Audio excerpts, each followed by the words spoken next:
po ba ng hypnotism ibalik ang alaala ko?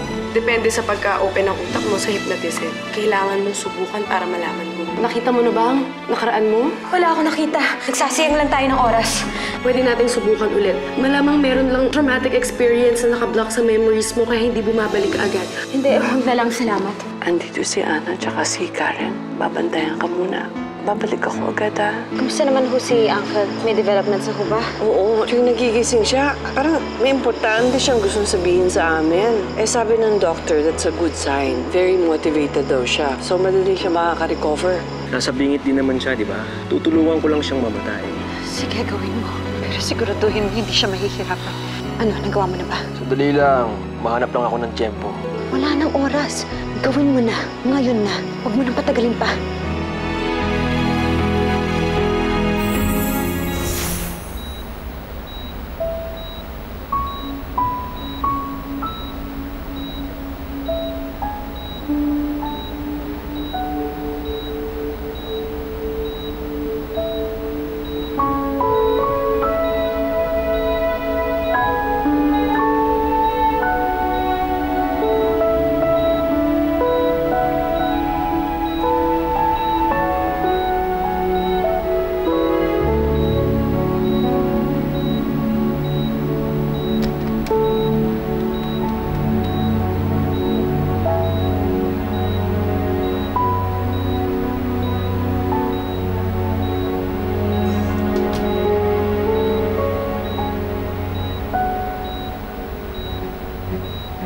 Sino ka?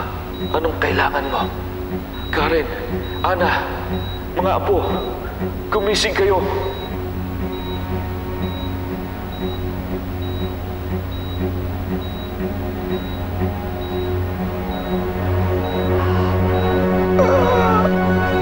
Alice, sandali. Ano nangyari? Ano nakita mo? Uy! Wala akong nakita. Basta, dinala niya ako dun sa isang lugar sa isip ko. Tapos sabi niya, nandun daw sa imahe ng baul yung mga alaala ko. Pero wala naman ako maalala. Hindi effective yung ginawa niya. Narinig mo naman yung sinabi niya sa'yo kanina, di ba? Baka masyado nang mabigat yung trauma na pinagdaanan mo, kaya wala kang nakita kanina. Malay mo next time. Hindi na. Hanap na lang ako ng ibang paraan para bumalik yung alaala ko. Pero kung hindi effective, ba't sumigaw ka kanina? Kasi ang daming tubig na lumalabas dun sa baul. Tapos, nakita ko yung sarili ko sa loob ng baul. Nakakatakot para akong nalulunod.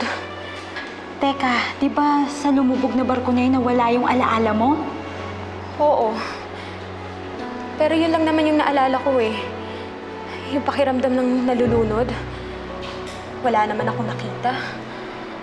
Maliban dun sa librong binili ko, yung Ana Karenina, ano naman ang kinalaman nun sa nakaraan ko?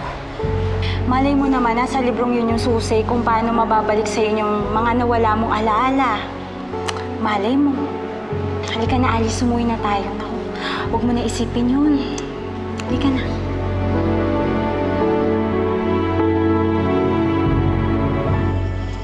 Dad, I tried talking to Carla, pero ayaw niya talaga eh. Galit na galit siya sa akin, sa atin. Sa akin na lang siya magalit eh. Wala ka namang kasalanan dito. Hindi ko rin naman po masisisi si Carla eh. Mahirap din talaga tanggapin yung sitwasyon niya ngayon. And she never really liked any of us. Tapos ngayon malalaman pa niya kapatid niya ako. Well, sana maayos na lahat. Sana mapatawad niya rin ako gaya ng ginawa mo. In time po. Lahat naman ng sugat gumagaling eh. Lahat ng tao nakaka-recover sa sakit.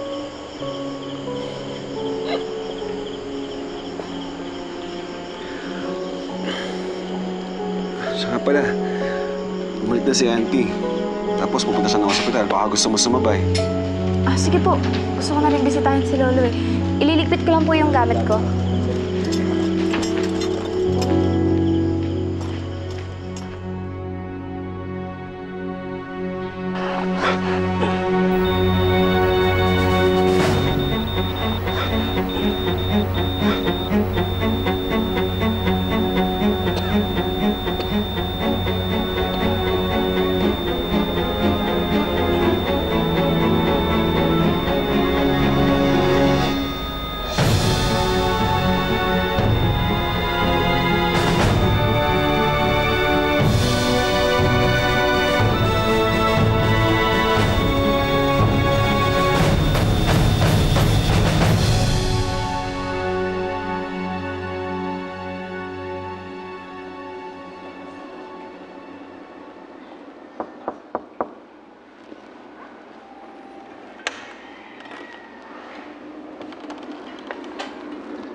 Sorry Lola. Kinukumuta ko lang po kayo. Oh my God.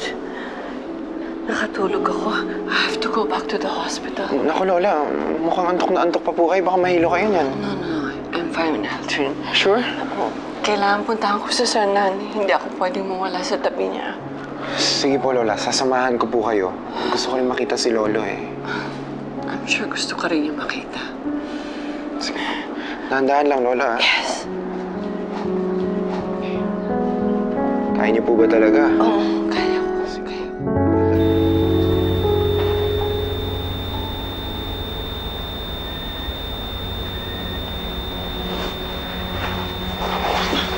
Lo?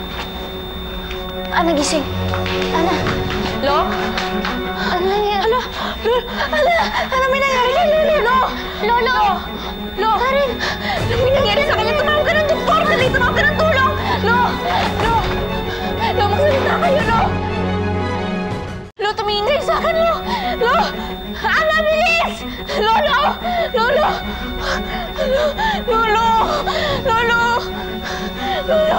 Lolo, gising! Lolo! Lola, sabi nga pala ni Daddy nakaka-recover na si Lolo. Sana nga magtuloy-tuloy na yung recovery niya eh. Pero may estimate kayo mga doktor kung gaano katagal magiging 100% si Lolo. Well, depende daw. It could take a week, a few months, maybe even a year. But it could only get better from here. I'm sure matutuwa po si Lolo kapag nakita niyang dinadalaw siya ng mga mahal niya sa buhay. Oh yes, I'm very positive. Everything will go back to normal. Salamat, Teta.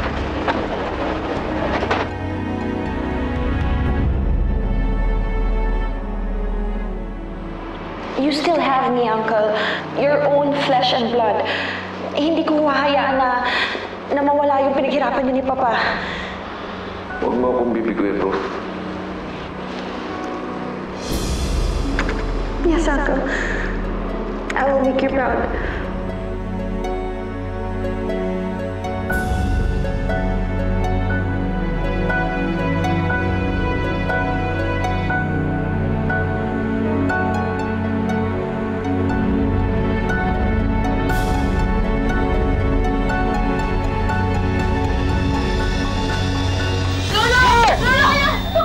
Give me 200. Going 200. Here. Tumingin po kayo sa akin, Lolo! Lolo, tulungan niyo po ako ng doktora! Lolo, bilis dito lang ako! Hindi namin iwan na! Lolo, sorry! Lolo, sorry! Tulungan niyo po yung Lolo, sorry! Lolo, sorry na!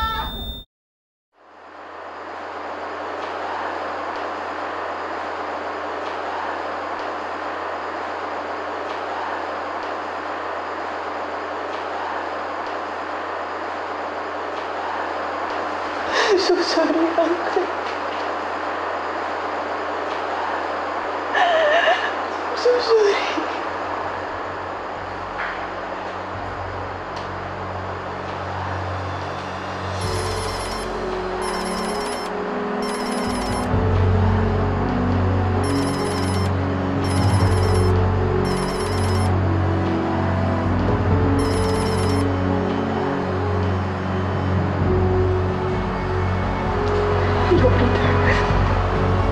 Nagawa ko na. Tapos na.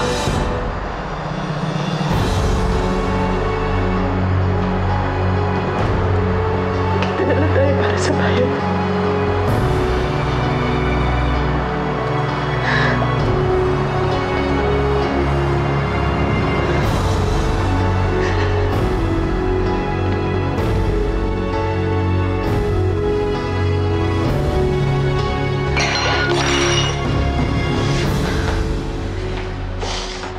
Karen?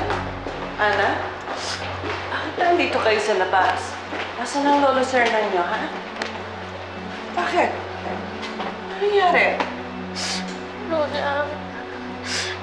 Lola, si Lolo po kasi. Lola, nakatulog po kasi kami. Tapos po pagising namin, naka-flatline na po si Lolo. Ha? Nasaan na si Sarnan? Nire-revive na po siya ng mga doktor, Lola. My God! My husband! Lola! Anong ginawa niyo kay Lolo? Hindi na nakatulog kami. Tapos pagising namin, din humihinga si Lolo. Eh, bakit kasi kayong dalawa natulog? dapat binabantayan niyo siya? Anong klaseng mga bantay kayo? Iniwan lang kayo saglit, nagkaganyan na? Ina naman. Inawag mo naman kaming sisiin. Hindi naman namin gusto yung nangyari eh. Ana, kaya nga kayo nandito eh. Babantayan niyo siya. Ibig sabihin kayo yung in charge.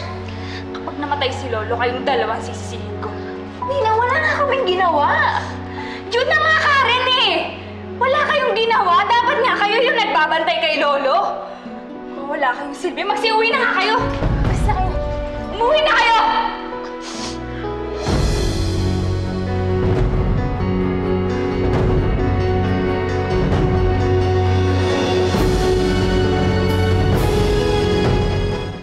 Grabe naman si Nina. Kung kapagsalita siya, parang ginusto natin yung nangyari.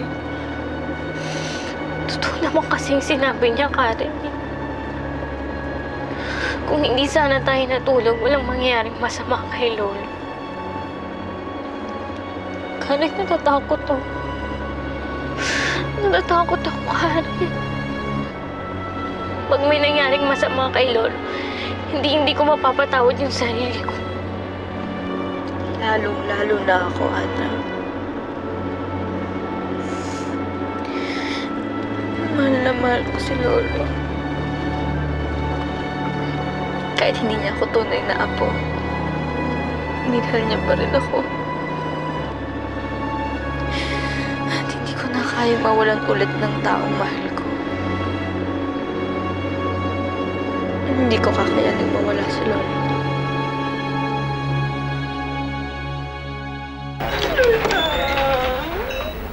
How's Lolo?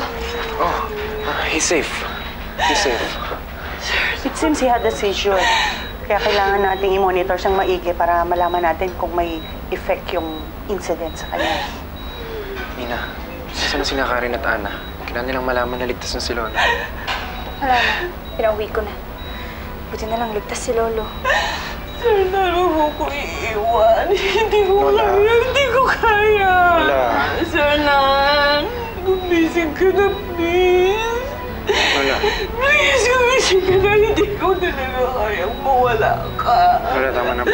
Ay, hindi ko kaya. Hindi ko Lola. Lola. Oh my. Lola. Dok, kumuha ka ng wheelchair. Dok. Please, emergency. Lola. Ano po nangyari sa kanya? Lola. Lola. Lola. Lola.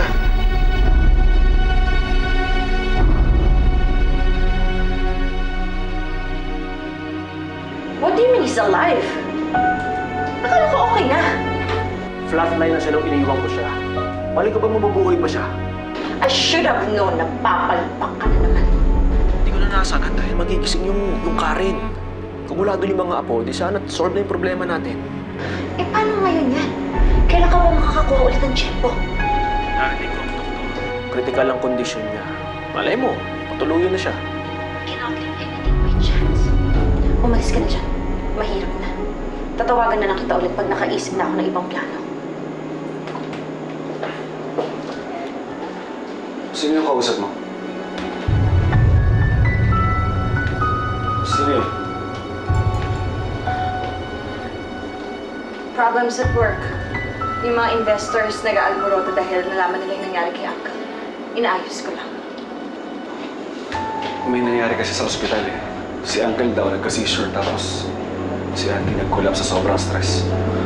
Oh my God. Really? Oh, pero okay na si Uncle tapos si Auntie nagpapahinga na. Pero kailangan ko pumunta sa ospital to check. Ano, gusto mo sumama? Sige, mauna ka na lang. Susunod na lang ako. Go.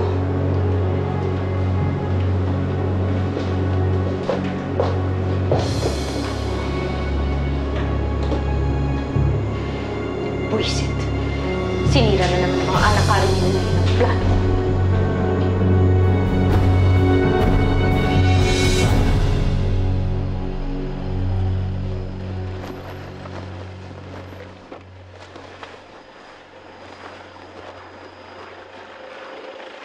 Ang kakapal ng mukha niyo na bumalik dito pagkatapos ng ginawa niyo kay Uncle! Ma'am Ruth, Huwag na kayong magmaang-maangan! Munti ka nang mamatay si Uncle dahil sa inyo! Wala po kaming kasalanan. Hindi po totoo yung sinasabi niyo. Bakit, ha?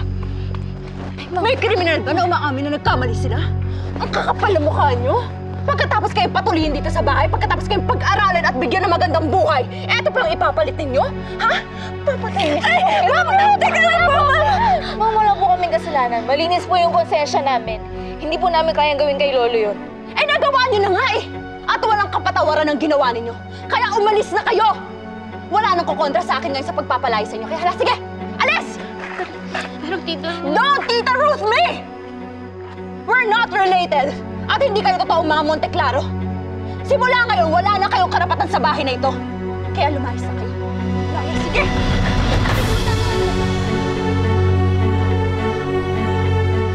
Guard! Ma'am! Buksan niyo yung gate na yan! Ma'am, totoo bang palalayasin niyo sila? Mukha ba ako nagbibiro? Maawa na po kayo sa amin. Wala po kaming ibang pupuntahan. Sana inisip niyo yan bago niyo pinabayaan si Uncle. Ma! Ma, what's going on? Kayo, kuhanin niyo ang gamit ng dalawang sampid na to. Lalayas na sila! What? You heard me, Carla? Your lolo almost died because of them. Kaya kuhanin niyo na yung mga gamit nila dahil lalayas na sila now! Go! Ikaw, anong iniiyak-iyak mo, ha? Tumigil sa kakaiyak. Tama na po, Ma'am. Baka isipin ng mga kapitbahay ko anong ginagawa ko sa inyo. Lola. Lola? Ay, thank God nagising na rin po kayo ulit. Sabi ng doktor na high blood daw po kayo eh. No. Pagod lang ako. Kailangan ko magpahinga. Sis Hernan? No, Lola. Lola. Huwag mo na kayo bumangon. No, but I have to be with your lolo. Okay na naman daw po si Lolo eh. Stable na daw po siya. Tsaka isa pa ando naman po si Daddy para bantayan siya eh. Magaling po muna kayo. Bakit? Nakakapagsalita na daw ba siya uli? Ha? Lola, Ano sabi ng doktor? hindi pa kasi nagigising si Lolo eh. Sabi ng doktor, he's in a coma right now. Oh my God! Oh my God! No! Oh my God! Kasalanan to ni Ana at Karen eh. Kung di naman sila nagpabaya, di sana okay pa rin si Lolo ngayon. Pwede bang huwag ka manisi? I'm sure hindi nila ginusto yung nangyari. Malay mo nakatulog lang talaga yung dalawa. Aldrin, napahamak si Lolo during their watch. Kahit ano pang sabihin mo, may pananagutan pa rin yung dalawa doon. Kasalanan ko to. Lola. Hindi ko dapat iniwan si Sunan. Responsibilidad ko siya, hindi ko siya pinabayaan. Dapat na ando lang ako sa tabi niya. Kasalanan ko lahat ito. Lola, please don't cry. Hindi po kayo pwedeng ma-stress eh. Nagagaling po si Lolo, ha? Oh. Sister. Tama mo yun! Ay, aray! Wala pinapainit ako. Aray! Masakit po! Masakit! Aray! Tama na po! Tama na po! Hindi! Kaya ka pa naman mukha niyo! Tama na po! Tama na! Tama na po! Tama na po!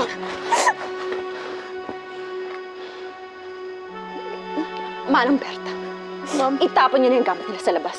Ma'am, talaga ho ba palalayasin niyo sila? Bakit? Gusto mong sumama sa kanila? Gusto mo ring mapalayas? Yun naman pala eh! Kayo! Kuhanin niyo na yung mga gamit ninyo!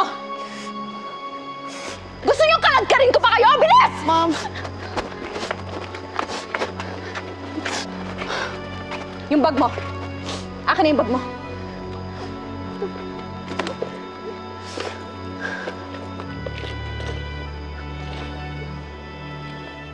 Bigay ito sa'yo ni Uncle Sernan.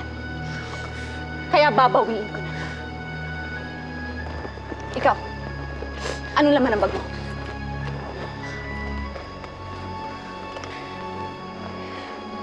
Ito po. Galing mo kay Lola Carmela. Cellphone mo nasaan? Naiwan ko po sa taas. Good. At huwag na huwag mo nang babalikan niya. Dahil lahat ng mga binigay sa inyo ni Auntie at Uncle, binabawi ko na. Hindi na kayo welcome sa pamamahay na ito. Naiintindihan nyo? Layas! Layas! Sige! Alis!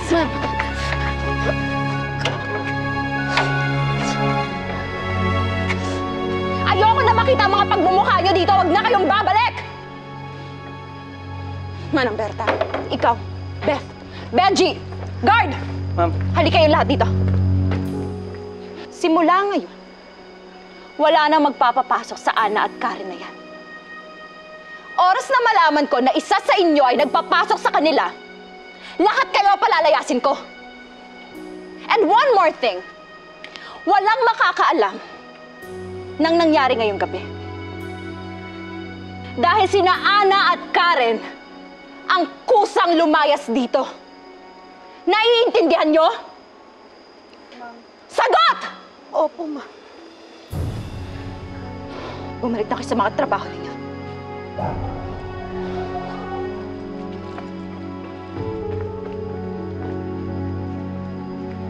Ma, paano pag nalaman nila na pinalayas mo yung dalawang yun? Sigurado akong magagalit sa'yo si Daddy tsaka si Lola. Alam mo naman nakampi sila dun sa dalawang yun, di ba?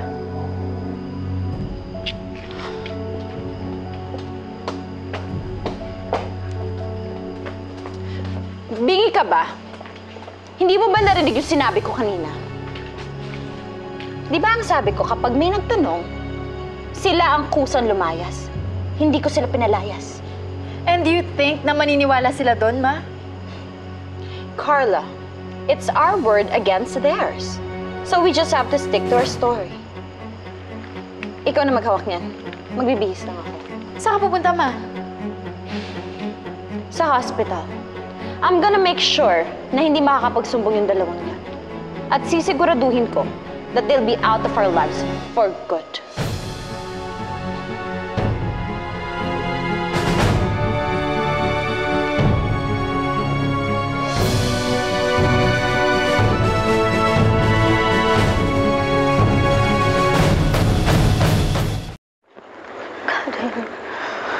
Paano na tayo ngayon yan? Saan na tayo pupunta? Alam mo, kailangan malaman ni Nina yung ginawa sa atin ni Tita Ruth eh. Pati si Nina galit sa atin, Ana. Sinisisi niya tayo sa nangyari kay Lolo. Dapat si Lola ang tawagan natin. Dahil siya, sigurado hindi siya papayag na magpalayas tayo. Pero Karen, paano natin tatawagan si Lola? Eh, di ba ang kinuha yung cellphone natin?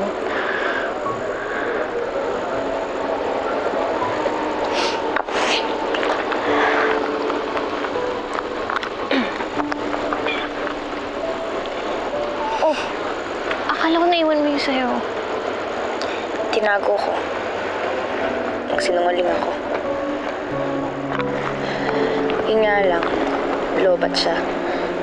Kailangan tayong maghanap ng lugar kung saan pwede nating i-charge to. Tsaka natin tatawagan si Lola. Lagot niyang silot sa ginawa niya sa atin. Halika na.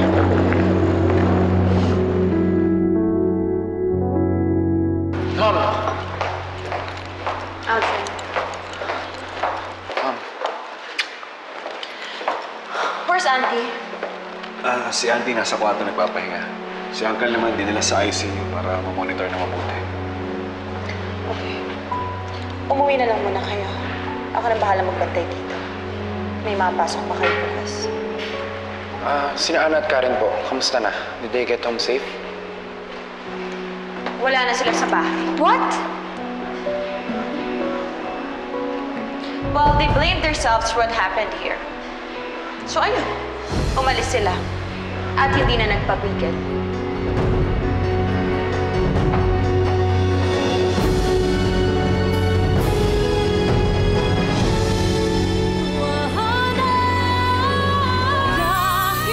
Tsaka si Karen, bakit mo sila nalang lumayas? Sir, pinalayas mo sila ni Ma'am Ruth. Bakit mo pinalayas yung mga bata? What?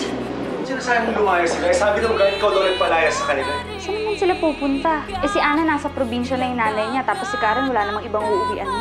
Titi! Kung okay lang, pwede bang dyan muna kami sa inyo ni Karen? Oo naman, ikaw pa. Pero ba't di mo subukan doon sa totoo mong nanay? Hinahanap ko lang yung nanay ko. Tapos ngayon makikita ko na siya. Karen, anong gagawin ko? Tawagan mo. Ako si Tasing, dati kong kapitbahay si Karen. Ano mo ba ang kailangan niyo kay Karen? May alam ako, tungkol doon sa nanay niya. Sinong nanay? Eh, yung tunay niyang nanay, yung totoong nagsilag sa kanya. Try mo tawagan si Karen. Hoy, kanto! Hoy, kanto! Labas niyo yung wallet niyo! Bilisan niyo! Oh my God. Nakita ko yun na! Labas mo yung cellphone mo!